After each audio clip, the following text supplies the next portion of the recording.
மகாவிஷ்ணுவுடன் Malaysia நேரடி சந்திப்பு. ஜூலை 26, 27, 28 தேதிகளில் கோலாலம்பூரிலும், ஜூலை 29, 30, 31 தேதிகளில் செரம்பானிலும், ஆகஸ்ட் 1, 2, 3 தேதிகளில் ஜொகூர் பார்விலும் நடைபெற உள்ளது. இதற்கு முன்னர் மலேசியாவில் நடைபெற்ற நேரடி சந்திப்பில் கலந்து கொண்ட பலரின் பொருளாதார வாழ்க்கை, குடும்ப வாழ்க்கை மற்றும் ஆன்மீக வாழ்க்கையில் மிகப்பெரிய மாற்றங்கள் ஏற்பட்டுள்ளன. இந்த அரிய வாய்ப்பை தவறவிடாதீர்கள். இப்போதே உங்கள் பெயரை முன்பதிவு செய்து கொள்ளுங்கள்.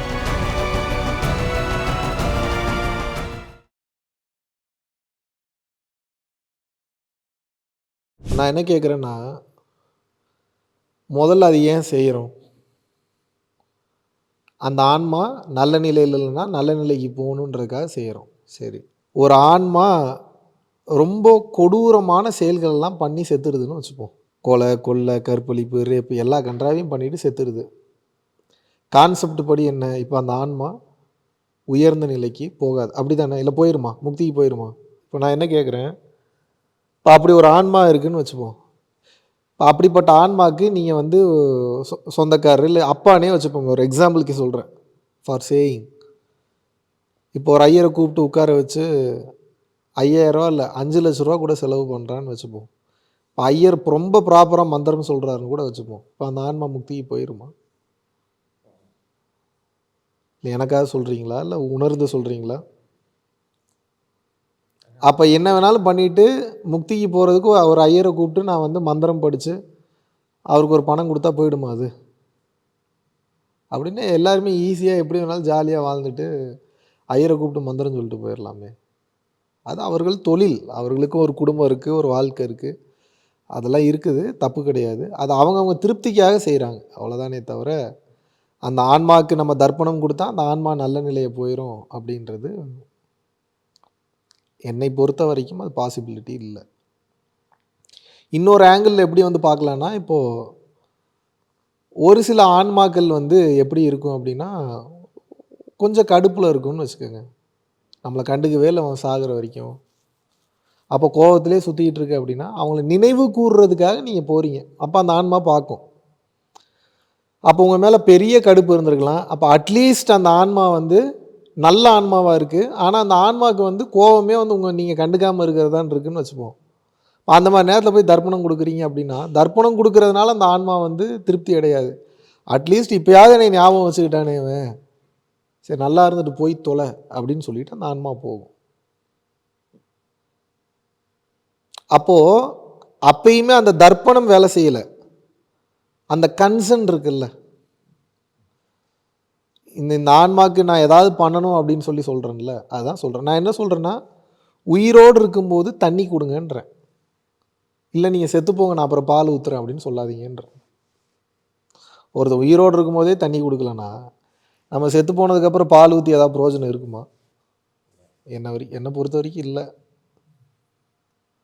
அதுக்காக செய்கிறவங்களாம் தப்புன்னு சொல்லலை, அது அவங்கவுங்க திருப்திக்கு பண்ணிக்கிட்டு. ஒரு ஆன்மா வாழும்போதே பக்குவ நிலை பெறவில்லை என்றால், ஒரு ஆன்மா வாழும்போதே தெளிவு நிலைக்கு போகவில்லை என்றால், ஒரு ஆன்மா வாழும்போதே தர்மத்தை செய்யவில்லை என்றால், ஒரு ஆன்மா வாழும்போதே தான தர்ம காரியங்களில் ஈடுபடவில்லை என்றால், அது ஆன்மாவாக மாறியதுக்கப்புறம், உடல்லேருந்து வெளியே போன ஆன்மாவாக மாறினதுக்கப்புறம்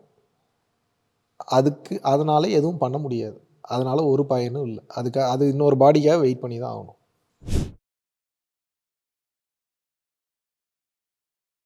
நான் என்ன கேட்குறேன்னா, பசி பணக்காரனுக்கு மட்டும்தான் வருமா, ஏழைக்கும் வருமா, எல்லாத்துக்கும் வருமா?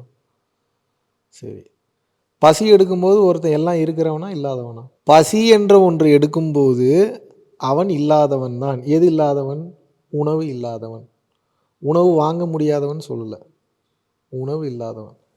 ஒருத்தன் வெக்கம், மானம், சூடு சொரணைலாம் விட்டுட்டு எவ்வளோ பெரிய ஆளாக இருந்தாலும் அதெல்லாம் மறந்துட்டு நீங்கள் கொடுக்குற சாப்பாட்டை வாங்குறான்ல வந்து, அப்போ அவன் இல்லாதவன் தானே. அதில் என்ன வசதியானவனுக்கு தான் கொடுக்கணும், வசதி இல்லாதவனுக்கு கொடுக்கணும்? அவன் பசியோடு வந்து நிற்கிறான், பசியோடு வந்து நின்றுட்டானா முடிஞ்சு போச்சு, கொடுக்கலாம், அவ்வளோதான். பசி வந்தால் 10ம் பறந்து போகும்ன்றாங்க. அதாவது அந்த 10 என்ன மீன் பண்ண வராங்கன்னா, பெஸ்ட்டு குவாலிட்டிஸ் எல்லாமே காணாமல் போய்டும்ன்றாங்க. எல்லாமே அந்த ஐடென்டிட்டி காணாமல் போயிடும், நல்லது கெட்டது காணாமல் போயிடும். இப்போ சாப்பாடு போடாமல் இப்போ உங்களை உட்கார வச்சு இப்போ நீங்கள் எல்லாம் இருக்கிறவர் தானே, ஓரளவுக்கு உங்களை பார்த்துக்கூடியவர் எல்லாமே இருக்கிறவங்க தானே. இப்போ உங்களை கஷ்டமானவங்க இதெல்லாம் நான் வைக்க முடியாது. இப்போ உங்களுக்கு ஏதோ ஒரு வகையில் இப்போ நான் அன்னம் கொடுக்காம இதை நான் கிளாஸ் எடுக்க முடியுமா? முதல்ல கேட்க முடியுமா உங்களால்? டே அப்புறம் பேசுகிறான், முதல்ல சாப்பாட்டை போடுறா, தோணுமா தோணாதா? இதான் பசி வந்தால் பத்தும் பறந்து போகும். ஏன்னா ஃபோக்கஸ் பண்ணுற கான்ஷியஸ்னஸ்ஸே சாப்பாடு இல்லைன்னா நமக்கு கிடைக்காது. இப்போ இந்த ஆங்கிளில் பார்ப்போம். இப்போ நீங்கள் வந்து இப்போது மலேசியாவில் கேஎல் போகிறீங்கன்னு வச்சுப்போம். உங்கள் பர்ஸு காணாமல் போச்சு. ஆனால் பசி, சரியான பசி. அப்போ நம்ம பரம்பொருள் யோகி ஒருத்தர், இவரே வச்சுப்போமே ஒரு எக்ஸாம்பிளுக்கு, ரோட்டில் அன்னதானம் பண்ணிகிட்டு இருக்கிறார். நீ தான் பெரிய கோடீஸ்வரனாச்சு. இப்போ இவர் உங்கள் கான்செப்டில் இருக்காருன்னு வச்சுப்போம். ஆள் பார்க்க நல்லா ஸ்மார்ட்டாக இருக்கான், வாட்செல்லாம் நல்லா காஸ்ட்லி வாட்ச் கட்டியிருக்கான், செப்பல் நல்ல செப்பல் போட்டிருக்கான். இவனுக்கு நான் சாப்பாடு கொடுக்கணுமான்னு இவர் நினைக்கிறது சரியா? இப்போ நீங்கள் எப்படி வச்சுப்போம், நான் எவ்வளோ பெரிய ஆள், நான் எங்கே இருந்தவன், எப்படி வளர்ந்தவன், எப்படி வாழ்ந்தவன், இப்போ பர்ஸு காணாமல் போயிடுச்சுன்றதுக்காக நான் எப்படி போய் நான் வந்து அன்னைக்குன்னு பார்த்து எல்லா கடையும் மூடிட்டாங்கன்னு வச்சுப்போம். ஒரு எக்ஸாம்பிளுக்கு சொல்கிறேன். உங்களுக்கு சரியான பசி. இப்போ நீங்கள் சாப்பிட்லன்னா கண்டிப்பாக மயக்கம் போட்டு விழுந்துருவீங்க.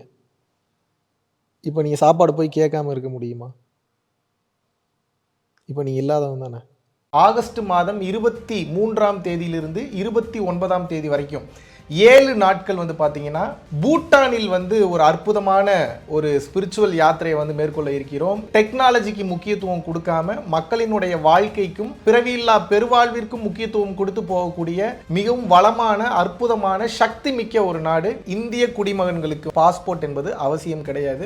ஓட்டர் ஐடி இருந்தால் மட்டும் போதும். கீழே உள்ள கான்டாக்ட் நம்பர் கான்டாக்ட் பண்ணியும் www.paramporulfoundation.in அப்படின்ற வெப்சைட்டில் போயும் உங்களது பெயரை வந்து முன்பதிவு செய்து கொள்ளலாம். வருகின்ற ஜூலை 29ஆம் தேதி குரு பூர்ணிமா வந்து பார்த்தீங்கன்னா உலகமெங்கிலும் ரொம்ப விமர்சையாக வந்து கொண்டாடப்பட இருக்கு. நார்மல் டைம்ல நம்ம பண்ற அந்த சக்தியை விட பௌர்ணமி டைம்ல 1000 மடங்கு அதிகப்படியான ரிட்டர்ன்ஸ் நமக்கு கிடைக்கும். பல குருமார்களுடைய மொத்த ஆற்றலும் மொத்தமாக வேலை செய்யக்கூடிய நாள் என்னன்னு வந்து பார்த்தீங்கன்னா குரு பூர்ணிமா, அதாவது குரு பௌர்ணமி. தாராளமாக ஆன்லைனில் வந்து நீங்கள் வந்து கலந்து கொள்ளலாம். ஸோ விருப்பப்படக்கூடிய நபர்கள் www.paramporulfoundation.in அப்படின்ற வெப்சைட் வந்து போனீங்கன்னா அதில் குரு பூர்ணிமா கிளாஸுக்கு உண்டான லிங்க் இருக்கும். அதில் போய் உங்களது பேரை வந்து நீங்கள் வந்து ரெஜிஸ்டர் பண்ணிக்கலாம். பரம்பொருள் அறக்கட்டளை நடத்துகின்ற தினசரி அன்னதானம் மற்றும் இதர நற்காரியங்களுக்கு நீங்கள் உங்களது பங்களிப்பை தாராளமாக செலுத்தலாம்.